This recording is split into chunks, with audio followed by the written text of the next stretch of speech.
আর মাত্র একটা দিন। 1 জুলাই থেকে এলপিজি সিলিন্ডার নিয়ে একাধিক নিয়মে পরিবর্তন আসছে। এর মধ্যে এমন নিয়মও রয়েছে যেখানে এলপিজি কানেকশন বা সংযোগ বন্ধ হয়ে যাবে। কি সেই নিয়ম? জেনে নিন। গত মাসেই কেন্দ্রীয় সরকার এলপিজি অ্যামেন্ডমেন্ট অর্ডার কার্যকরী করে।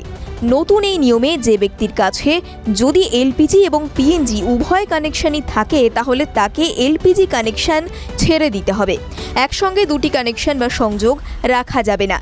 ইন্ডেন, এইচপি বা ভারত গ্যাস যে সংস্থারই সংযোগ থাকুক না কেন 30 দিনের মধ্যে তা ডিসকানেক্টেড হয়ে যাবে।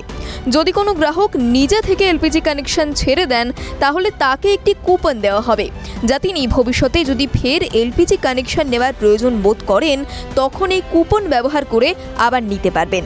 গত মার্চ মাসে কেন্দ্র সরকার ঘোষণা করেছিল যে সমস্ত জায়গায় পিএনজি সরবরাহ বর্তমান সেখানে 3 মাসের মধ্যে এলপিজি গ্রাহকদের পিএনজি কানেকশনের ট্রান্সফার করতে হবে। যদি কেউ নিয়ম না মানেন তাহলে এলপিজি সংযোগ বিচ্ছিন্ন করে দেওয়া হবে। যেহেতু মার্চ মাসে এই ডেডলাইন দেওয়া হয়েছিল, সেই হিসেবে জুন মাসেই সময়সীমা শেষ হচ্ছে। 1 জুলাই থেকে এলপিজি পরিষেবা বন্ধ হয়ে যেতে পারে। তাই যেই এলাকায় ইতিমধ্যেই পিএনজি সংযোগ রয়েছে এবং পিএনজি সরবরাহ হয় সেখানকার বাসিন্দারা অবিলম্বে পিএনজি কানেকশনই নিতে হবে তাদেরকে। এলপিজি সিলিন্ডার আর ব্যবহার করতে পারবেন না। KYC update.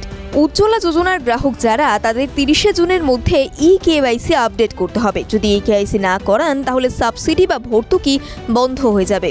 TV9 Bangla digital.